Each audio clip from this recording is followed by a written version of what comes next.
Trading halt किसका fault, इस खास शो में आप सबका स्वागत है। नमस्कार, मैं हूं अनिल सिंघवी। एक्सचेंजेस के सॉफ्टवेयर हों या फिर सिस्टम्स, टेक्निकल फॉल्ट के चलते अक्सर बाजार में ट्रेडिंग ठप हो जाती है और ट्रेडर्स को अच्छा खासा नुकसान झेलना पड़ता है। कुछ दिनों तक तो बड़ी हाई तौबा मचती है, अरे ये हो गया वो हो गया, लेकिन उसके बाद मामला ठंडे बस्ते में चला जाता है। और ऐसा पहली और आखिरी बार नहीं हुआ है, कई सालों से ऐसा चल रहा है। लेकिन इस बात का कहीं कोई सॉल्यूशन नहीं और थोड़े समय बाद आप, हम, ट्रेडर्स, ब्रोकर्स, एक्सचेंजेस, रेगुलेटर्स, सब लोग इसे भूल जाते हैं और इसका अब तक कोई ऐसा सॉलिड समाधान निकला नहीं है। जी बिजनेस लगातार इस दिक्कत को लेकर निवेशकों की और ट्रेडर्स की और ब्रोकर्स की आवाज़ को बुलंद करता रहा है। हमारी लगातार कोशिश ये रही है कि इसका एक सॉल्यूशन आए। अब अच्छी बात यह हुई है कि मार्केट रेगुलेटर सेबी एक्शन के मूड में है। निवेशकों को होने वाले नुकसान की भरपाई के प्रस्ताव पर सेबी गंभीरता से विचार कर रहा है। लेकिन बड़ा सवाल यह कि इसमें जवाबदेही कैसे तय होगी और नुकसान के मुआवजे का मैकेनिज्म कैसे होगा। किन सिचुएशन में मुआवजा दिया जाएगा और किन सिचुएशन में नहीं, इसी पर है हमारा ये खास शो। और इस खास शो में आप सबका स्वागत है। ट्रेडिंग हॉल्ट किसका फॉल्ट।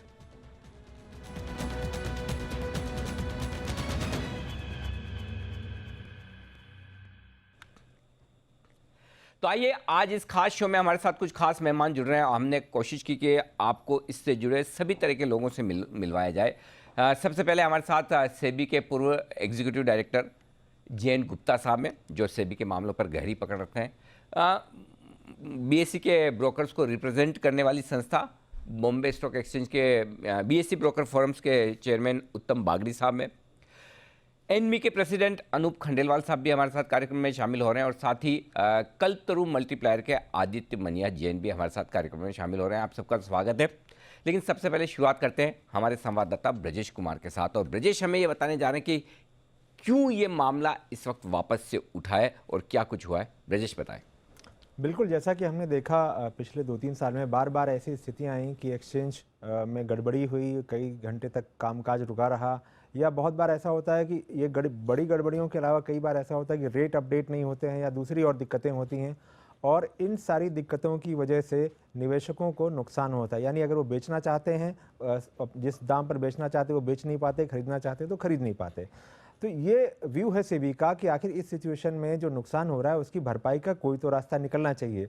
तो इसी को सेबी ने अपनी सालाना रिपोर्ट में कहा है कि मार्केट इंफ्रास्ट्रक्चर इंस्टीट्यूशंस, यानी जिसमें स्टॉक एक्सचेंज, जिसमें एक्सचेंज आते हैं, जिसमें डिपॉजिटरीज आती हैं, जिसमें क्लियरिंग कॉरपोरेशंस आते हैं, इनके सिस्टम में अगर कहीं कोई तकनीकी खामी होती है तो उसकी भरपाई की जानी चाहिए। और ये भरपाई का तरीका कैसे क्या होगा, इन सब चीज़ों को लेकर के अभी काम होना बाकी है। लेकिन इंटेंट जरूर आया है कि भरपाई होनी चाहिए।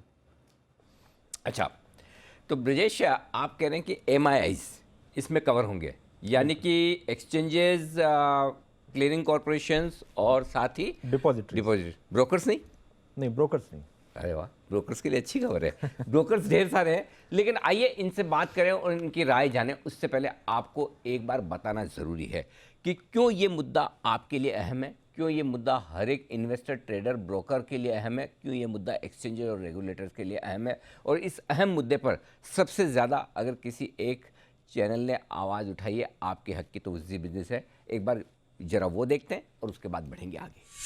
जब इस तरह की कोई घटना हो जाए, लोग अपनी पोजीशन ना काट पाएँ, तो उसका रिड्रेसल मैकेनिज्म क्या है। इन सिस्टम्स को, इन प्रोसेस को देखना बहुत ज़रूरी है। पहली बात कि कहाँ दिक्कत हो रही है, पॉइंट नंबर 1। पॉइंट नंबर 2, अगर ऐसी सिचुएशन होती है तो लोगों के ट्रेड्स का क्या होगा, वो चीज़ बहुत क्लियर होनी चाहिए। और पॉइंट नंबर 3, क्योंकि अगर ये चीज़ें क्लियर होगी तो न तो लोग ब्रोकर को दोष देंगे, न लोग सिस्टम को दोष देंगे कि हाँ भाई इस तरह की चीज़ें हो सकती है, लेकिन हमें पता है कि इसका सिस्टम क्या है, न पैनिक होंगे। अगर आपने ये मैकेनिज्म बना लिया कि जैसे ही होगा हम आपको इन्फॉर्म करेंगे, जैसे ही शुरू होगा हम आपको इन्फॉर्म करेंगे, और उसके बाद आप अपने ट्रेड से कैसे बाहर निकले, इसका ये तरीका है, तो अपने आप नुकसान की भरपाई कौन करेगा, ये सवाल ही खत्म हो जाता है। कि अगर 20 मिनट ट्रेडिंग आपकी बंद रही, 15 मिनट ट्रेडिंग बंद रही, तो चलिए 3:29 पे शुरू हुई ना, कोई बात नहीं, हम 3:45 तक बाजार खुला रखेंगे। एक सिस्टम होना चाहिए, एक प्रोसेस होना चाहिए, एक ब्लूप्रिंट होना चाहिए जो सबको पता हो, मुझे भी पता हो, हमारे सारे दर्शकों को पता हो। ताकि किसी के लिए कोई कन्फ्यूजन नहीं। तो आप इस कन्फ्यूजन को दूर कीजिए, एक्सचेंजेस को ये कन्फ्यूजन दूर करने की ज़रूरत है और मुझे लगता है इस मामले में सेबी को लीडरशिप लेनी चाहिए। ये इस तरह के प्रोसेस को पूरी तरह से ट्रांसपेरेंट करें ताकि एक आम ट्रेडर जो ट्रेड कर रहा है उसे पता होना चाहिए कि अगर मेरा ट्रेड नहीं जा रहा तो इसको किस तरह से सेटल किया जाएगा। जब भी एक्सचेंजेस में कहीं कोई टेक्निकल प्रॉब्लम होती है और उस टेक्निकल प्रॉब्लम में रिटेल इन्वेस्टर परेशान होता है, ब्रोकर परेशान होते हैं। ब्रोकर तो दोनों तरफ से गए, इधर एक्सचेंज तो आपको पैसे देगा नहीं, सुनेगा नहीं, इधर आपके इन्वेस्टर्स, आपके ट्रेडर, आपके क्लाइंट वो सुनेंगे नहीं, तो आप तो बन गए सैंडविच। अगर ये इस तरह की समस्या कभी भी आती है तो उसका नुकसान कौन भरेगा, ये भी फाइनल एक बार वापस बता दें। अगली बार भी प्रॉब्लम आएगी तो हे रिटेल इन्वेस्टर, तू दुनिया में इसीलिए आया है कि तू नुकसान भरे। अगली बार भी जब जब धरती पर ऐसा काम होगा, कोई टेक्निकल ग्लिच आएगी तो तुझे ही नुकसान भरना है। यही गीता सार है। तो आप ये सोच समझ के करो कि आपको नुकसान भरना पड़ेगा और क्या कर सकते हैं। अब कोई सुनने वाला नहीं है तो क्या है। अगली बार इस तरह की सिचुएशन आती है तो उसका सोल्यूशन क्या है? नुकसान इन्वेस्टर ही भरेगा, नुकसान ब्रोकर भरेगा या नुकसान एक्सचेंज भरेगा। इसका एक एसओपी बनना चाहिए, सिस्टम ऑफ और प्रोसेस बननी चाहिए कि किस तरह से क्या चीज़ लागू की जाएगी। तो तकनीकी खराबी आने की वजह से जब भी ट्रेडिंग सिस्टम में किसी तरह की रुकावट आए तो 2-3 चीज़ें जिसके बारे में हम यहाँ पर मांग कर रहे हैं। पहली चीज़, पूरी तरह से इंफॉर्मेशन लोगों को मिले, लोगों को मतलब इन्वेस्टर्स, ट्रेडर्स और ब्रोकर्स को, कि वाकई में सिस्टम्स डाउन है, ख़राब है, उन्हें अफरा तफरी न मचाएं। क्योंकि आमतौर पर ये होता है कि जब सिस्टम डाउन होते हैं तो सबसे पहले क्लाइंट्स जो कि ट्रेडर्स, इन्वेस्टर्स, वो ब्रोकर पर अटैक करते हैं, अरे तुम्हारा सिस्टम ख़राब है। तो पहली चीज़ है, अगर एक्सचेंजेस के सिस्टम डाउन है तो इन्फॉर्म किया जाए। दूसरी चीज़, एक ऐसा प्रोसीजर बने जिसमें यह तय हो कि किस तरह के मामलों में जवाबदेही होगी, किस तरह के मामलों में नहीं होगी, किस तरह के ट्रेड्स, किस तरह के ऑर्डर्स आपके लिए भरपाई के लायक होंगे, किस तरह के ऑर्डर्स भरपाई के लायक नहीं होंगे, और फिर अगर आपके नुकसान की भरपाई होनी तो कब, कैसे और किस फॉर्मूला के तहत होगी। इसी पर करेंगे हम चर्चा। आइए शुरुआत करते हैं सेबी के पूर्व ईडी जयंत गुप्ता साहब के साथ। गुप्ता साहब, स्वागत है। बढ़िया बात है कि सेबी ने लीडरशिप ली है और अब इस मुद्दे पर विस्तार से विचार कर रही है कि वाकई में ज़रूरत है इस तरह की एक एसओपी बनाने की, एक प्रोसीजर बनाने की, कि जिसके दम पर यह तय हो सके कि टेक्निकल ग्लिचेस के मामलों में किसी की जवाबदेही होनी चाहिए। कैसे देखते हैं आप इस कदम को और इसका क्या असर होगा? धन्यवाद अनिल जी। तो आपका जो सवाल है, सबसे पहले मैं बोलूंगा कि ये बिल्कुल प्रशंसनीय है कि सेबी ने इस चीज पे ध्यान दिया जी। तो इसका मतलब ये है कि ये उनके रडार में है कि ये कुछ प्रॉब्लम्स हैं, लेकिन हमको इसको सब देख के ये नहीं सोचना चाहिए कि इसका सॉल्यूशन एकदम से हो जाएगा या सब कुछ अच्छा हो जाएगा, क्योंकि इसमें आपको देखना पड़ेगा, बहुत सारे पहलू हैं। पहलू ये है कि जो टेक्निकल ग्लिचेज होते हैं ये क्या सिर्फ एक्सचेंज लेवल पे होते हैं या नहीं। तो ये सीधा सीधा है कि एक्सचेंज लेवल पे नहीं होते हैं, ब्रोकर लेवल पे भी होते हैं। और एक्सचेंज लेवल पे दोनों एक्सचेंज में होते हैं कि एक ही एक्सचेंज में होते हैं। तो आजकल जो अपना इंटर ऑपरेबिलिटी आ गई है, तो अगर सिर्फ एक एक्सचेंज में ग्लिचेज होते हैं तो यू हैव एन ऑप्शन कि आप दूसरे एक्सचेंज पे ट्रेड कर सकते हैं। तो ये कुछ हद तक इंटर ऑपरेबिलिटी की वजह से जो टेक्निकल ग्लिचेज सिर्फ एक्सचेंज लेवल के हैं वो थोड़ा सा कम हो गए हैं। लेकिन जो ब्रोकर लेवल के ग्लिचेज होते हैं उससे जो क्लाइंट को घाटा या नफा, जो कुछ प्रॉब्लम होती है, वो भी एक विचारणीय विषय है। अब आपको हम बताते हैं कि जो एक्सचेंज है या ब्रोकर सिस्टम है ये एक इंफ्रास्ट्रक्चर है, क्योंकि आज की डेट में जो एक्सचेंज करता है सिर्फ मैचिंग ऑफ ऑर्डर करता है, बाकी सब तो क्लियरिंग कॉर्पोरेशन करता है। तो it is just an infrastructure. Now आप ये देखिए कि रेलवे का, अगर कल को या रेलवे का या एयरलाइन में या किसी भी टेलीकॉम में कहीं कोई इंफ्रास्ट्रक्चर फेलियर होता है, तो जैसे मान लीजिए टेलीकॉम में इंफ्रास्ट्रक्चर फेलियर हुआ और मैं किसी से डील कर रहा था टेलीफोन पे, मेरा करोड़ों का नुकसान हो गया क्योंकि मेरा टेलीफोन चालू नहीं हुआ, तो क्या टेलीकॉम कंपनी मुझे मेरे करोड़ों का भरपाई करेगी? बिल्कुल नहीं करेगी, क्योंकि इन सब चीजों में इंफ्रास्ट्रक्चर में यूजर क्या होता है कि किस तरह से होता है। दूसरा इशू ये आता है कि जो ग्लिचेज होती है उससे क्या नुकसान हुआ। जैसे आपने जो शुरुआत में बोला कि मान लीजिए 20 मिनट के लिए या 15 मिनट के लिए या आधे घंटे के लिए, किसी भी टाइम के लिए एक्सचेंज बंद हो गई जी। अब एक्सचेंज बंद हो गई तो इसका एक सॉल्यूशन ये है कि मैं अपना जो सौदा काट नहीं पाया या जो कुछ नहीं कर पाया, तो इसका यह है कि जितने टाइम एक्सचेंज बंद हुई है उतने टाइम 3:30 बजे के बाद से एक्स्ट्रा टाइम दिया जा सकता है या कोई ना कोई नियम राइट, कानून बना जा सकता है। राइट। लेकिन प्रॉब्लम क्या आएगी कि मान लीजिए एक एक्सचेंज बंद हुई, दूसरी नहीं बंद हुई, हुँ, तब क्या करेंगे? हुँ। दोनों एक्सचेंज को खोलना पड़ेगा। ऐसा नहीं हो सकता कि एक नहीं, नहीं, एक्सचेंज बंद हो जाए। गुप्ता साहब, आप जो बात कह रहे हैं वो परफेक्ट है, एकदम सही भी है। ये लेकिन सेकेंडरी स्टेज है।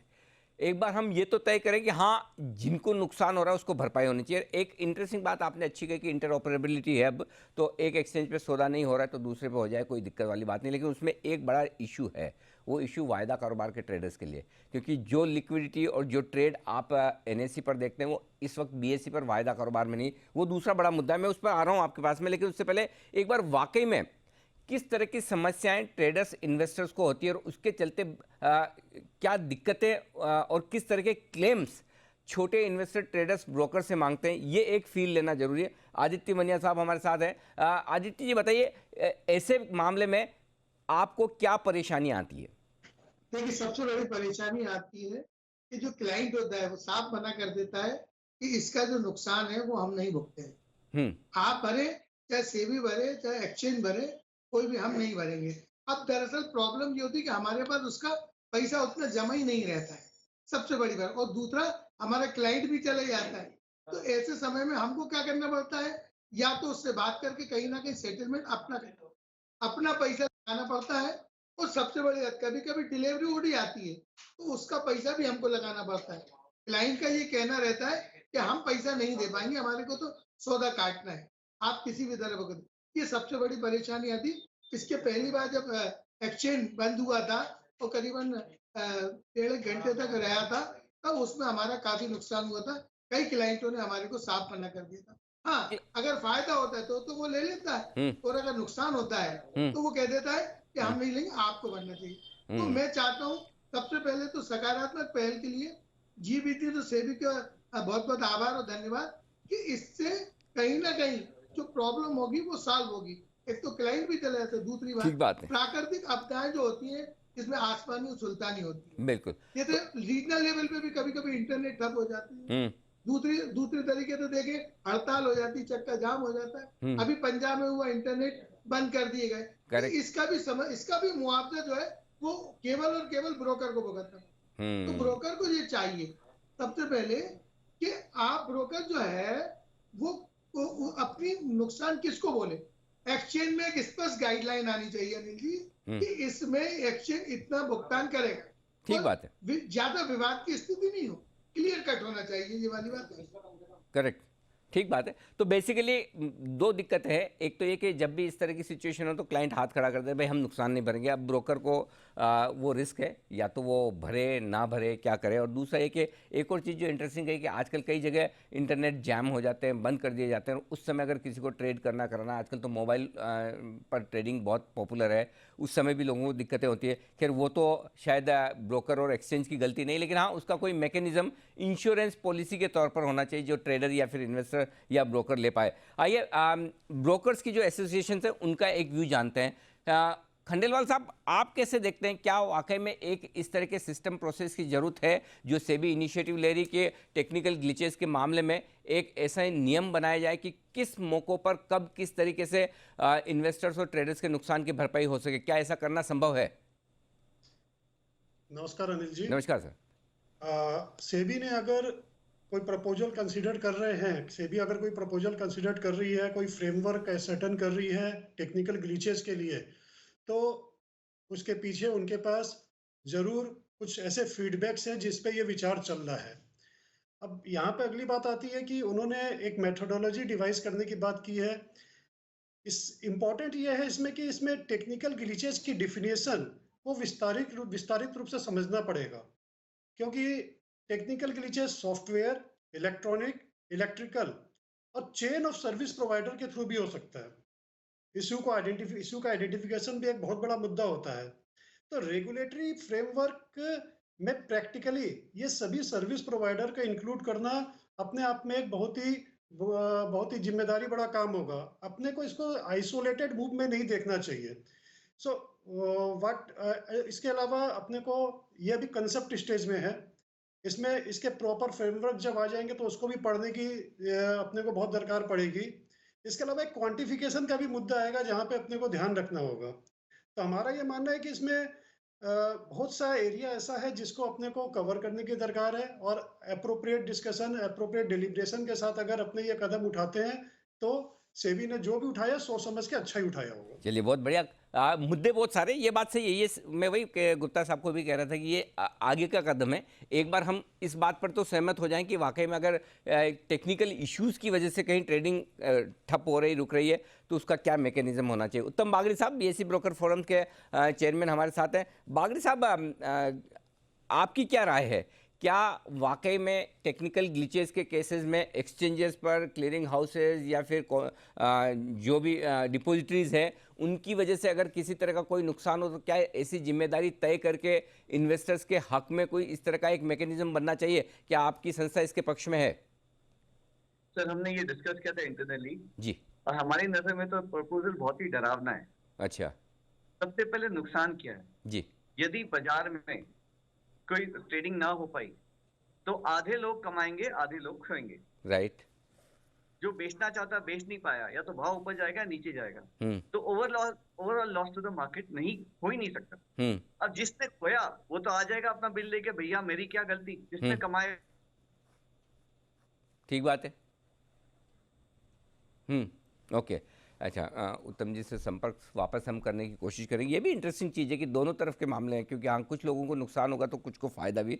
लेकिन अल्टीमेटली ये है कि क्या गुप्ता साहब इस तरह का कोई सॉल्यूशन नहीं हो सकता कि एक कुछ स्पेसिफिक तरीके के मामले तय कर दिए जाएं कि भाई इस वजह से तकनीकी खामी आई तो नुकसान की भरपाई हो, इस वजह से आई तो ना हो, इस तरीके से किया जाए। और दूसरी बात यह कि क्या इंश्योरेंस नहीं लिया जा सकता एक्सचेंजेस के द्वारा या ब्रोकर्स के द्वारा? अगर इंश्योरेंस ले तो फिर वो इंश्योरेंस क्लेम करें और क्लाइंट्स को पैसा दें। सिंघवी जी, जैसे उत्तम बोल रहे थे जी, ये बिल्कुल बात सही है। हाइपोथेटिकल बेसिस पे आप कभी भी नुकसान का आंकलन नहीं कर सकते और भरपाई नहीं कर सकते हैं। मैंने अगर ये नहीं होता तो मैं तो बेचना चाहता था ये शेयर, लेकिन आज ये देखिए 100 रुपए गिर गया और मुझे 100 रुपए का भुगतान कर दिए। तो मेरी क्या इच्छा थी, मैं क्या करना चाहता था, क्या होता, ये कभी भी डिसाइड नहीं किया जा सकता। तो कोई भी सिस्टम जो सेबी बनाएगा वो हाइपोथेटिकल प्रॉफिट और लॉस के बेसिस पे नहीं बनाएगा। समझिए गुप्ता साहब, समझिए फॉर एग्जांपल मुझे 600 रुपये में भारतीय एयरटेल बेचना था, ठीक है। मैंने ऑर्डर डाल के रखा था, सिस्टम बंद हो गया और 600 रुपये का भारतीय एयरटेल का भाव आके चला गया और मेरा नहीं बिका, तब तो मैं क्लेम कर सकता हूँ ना? तब तो रीजनेबल है ना सर? अगर नहीं, अब मैं आपको बताता हूँ। हाँ, फिर दो हाँ। अगर एक्सचेंज बंद हुई तो 600 रुपए का भाव था ही नहीं। अगर ना एक्सचेंज दूसरे पे था, दूसरे पे था सर। नहीं, मैं जी, अगर एक्सचेंज चालू है और 600 का भाव आया लेकिन ब्रोकर का टर्मिनल चालू नहीं और मैं नहीं बेच पाया, तो ये नुकसान की बात हो गई। लेकिन फिर यहीं पर सवाल आता है कि ब्रोकर का टर्मिनल खराब हुआ उसकी वजह से तो नहीं खराब हुआ। ब्रोकर का टर्मिनल खराब हुआ किसी इलेक्ट्रॉनिक की वजह से या किसी सर्विस प्रोवाइडर की वजह से या किसी भी वजह से। अब अगर आप इंश्योरेंस की बात करते हैं तो अल्टीमेटली इंश्योरेंस तो कोई अपनी पॉकेट से नहीं देता, वो सब पहले आपसे प्रीमियम कलेक्ट करेगा फिर देगा। तो आप इमेजिन कीजिए कि एक दिन में कितने लाख करोड़ के ट्रांजैक्शन होते हैं। मेरे पास बहुत तगड़ा आइडिया है सर इसको लेकर, मुझे पता था ये सवाल आएगा। बहुत जबरदस्त आइडिया है मेरे पास। जो इन्वेस्टर प्रोटेक्शन फंड में मोटा पैसा एक्सचेंजेस के पास जाता है उससे इंश्योरेंस प्रीमियम भरवा दी जाए, दोनों का काम हो जाएगा सर। वो इन्वेस्टर का प्रोटेक्शन ही हो रहा है इसमें इंश्योरेंस प्रीमियम भर के। एक मिनट, आदित्य जी कुछ कहना चाहते हैं इस पे। जी आदित्य जी। सर, इसमें जो सबसे बड़ी समस्या आती है जी, कि जो क्लेम करने वाले हो उनका जो सौदा लगा हुआ है वही लोग क्लेम कर सकते हैं। करेक्ट। ऐसे तो इफ एंड बट्स बहुत होंगे कि मेरे को 600 में बेचना था या मेरे को 500 में बेचना था, मैं बेच नहीं पाया, ये वाली प्रॉब्लम्स आएंगी हमेशा। लेकिन जिनके सौदे लगे हुए हैं एक्चुअल क्लेम वही लोग कर पाएंगे।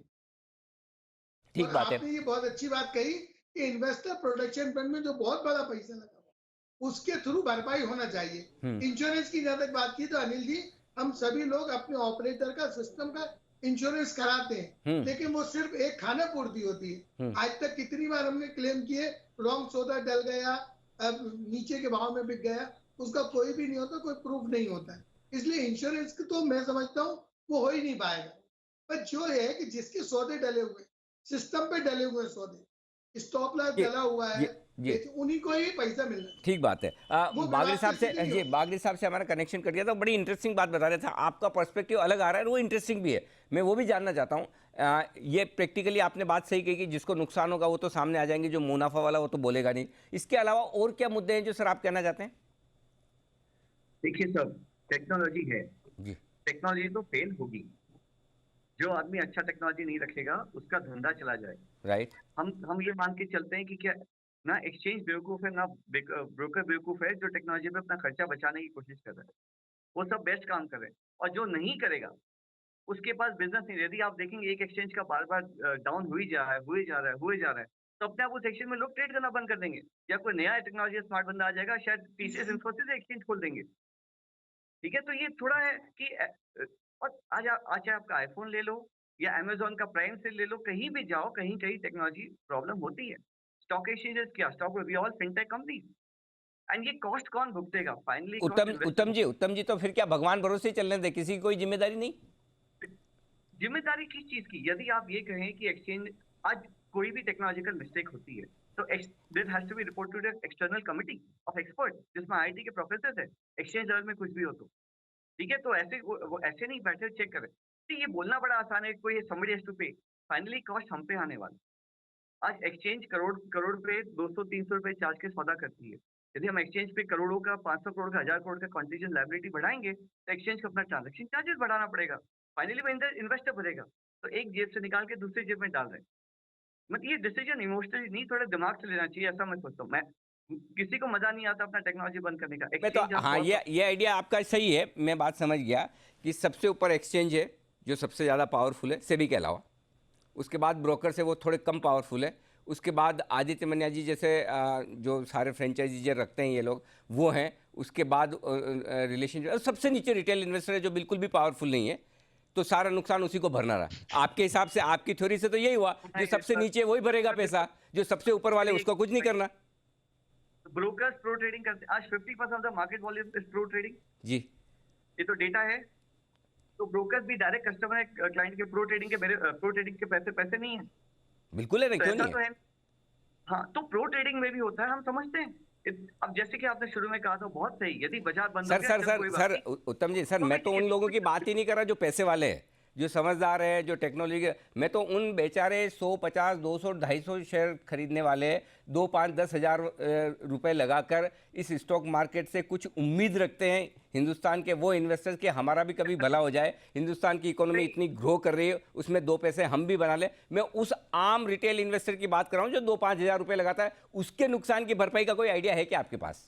मैं आपके साथ हूँ, जो जी। 100-200 शेयर खरीदता है, बेचता है, Exactly. डिलीवरी बेचता है, उसने सौदा डाला हुआ है, यदि बाजार 15 मिनट बंद हो गया तो सच्ची उसको फर्क पड़ता है? फर्क तो प्रोफेशनल ट्रेडर्स को पड़ता है सही मायने में। रिटेल इन्वेस्टर्स क्या हर 5 मिनट में स्टॉप लॉस जाके सौदे करता है, उसको रिटेल इन्वेस्टर कहते हैं। जो ट्रेडर पूरे दिन भर ट्रेड कर रहा है, जो ट्रेडर आपको लिक्विडिटी दे रहा है, एक्सचेंजेस को प्रॉफिट दे रहा है, जिसके दम पर एक्सचेंजेस की बैलेंस शीट में प्रॉफिट दिख रहा है, उनका मार्केट कैप बढ़ रहा है, उसकी कोई वैल्यू नहीं, उसकी कोई चिंता नहीं। नहीं, आपने गेम चेंज कर दिया। रिटेल इन्वेस्टर से आगे मैं उनकी भी बात करता हूँ जी, जो भी आदमी सड़क पे गाड़ी है एक्सेस हो सकता है तो उस हिसाब से चलाता है। प्रोफेशनल ट्रेडर चाहता है, जानता है साल में 1 बार 2 बार या 5 साल में 1 बार कभी टेक्निकल प्रॉब्लम आ सकती है, उसका खुद का टर्मिनल बंद होता है, वो उसकी तैयारियां रखता है। पॉइंट इस कह देना कि भाई भरपाई भी बहुत, ये पूरे झगड़े की फसाद शुरू हो जाएगी। मेरा टर्मिनल बंद था, मुझे उसी वक्त खरीदना था, वो भाव आके चले गए, ऐसे की तैसी।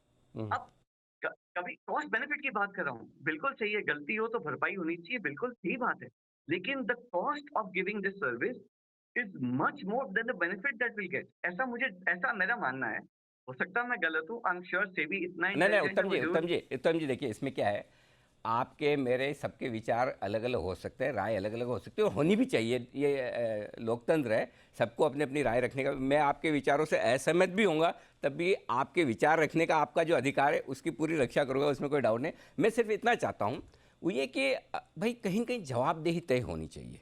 कुछ सिस्टम होना चाहिए, हर एक चीज़ में नहीं हो सकता, ये हम भी जानते हैं, आप भी जानते हैं, आप कह रहे हैं वो एकदम सही है। हर एक टेक्निकल ग्लिच पे आप शायद नुकसान की भरपाई नहीं कर सकते, लेकिन कुछ केसेस जो क्लियर कट लापरवाही के हों, कुछ केसेस जहाँ पर वाकई में इन्वेस्टर्स को जेन्युइनली साफ नज़र आता कि नुकसान है, वहाँ पर हमें इसको आइडेंटिफाई, ये मेरा सबसे बड़ा जो बात इस पूरे मुद्दे में वो ये कि कम से कम हमने इस मुद्दे पर बातचीत करना शुरू किया है, कम से कम इस मुद्दे पर सेबी अब डिस्कशन करके शायद एक ड्राफ्ट गाइडलाइंस बनाने की कोशिश कर रही है, इस मुद्दे पर आगे बढ़ने की कोशिश कर रही है। वैसे तो ये क्या है कि ऐसा मामला है कि हम और घंटों इस पर बात कर सकते हैं, थोड़ी सी समय की कमी है, लेकिन फिर भी आप लोगों की राय मिली, आप लोगों के विचार मिले, अलग अलग तरह के विचार मिले, और ये होना चाहिए, सब तरह के विचार आए और उन विचारों को हम मंथन करके फिर एक पॉलिसी गाइडलाइंस ड्राफ्ट रूल्स वगैरह बनाने की कोशिश करें, और अल्टीमेटली जो बाजार के इन्वेस्टर्स के, ट्रेडर्स के, ब्रोकर्स के, एक्सचेंजेस के हित में जो एक बेस्ट पॉलिसी बन सकती है वो बनाने की कोशिश करनी चाहिए। और इसका जो प्रयास सेबी ने शुरुआत की है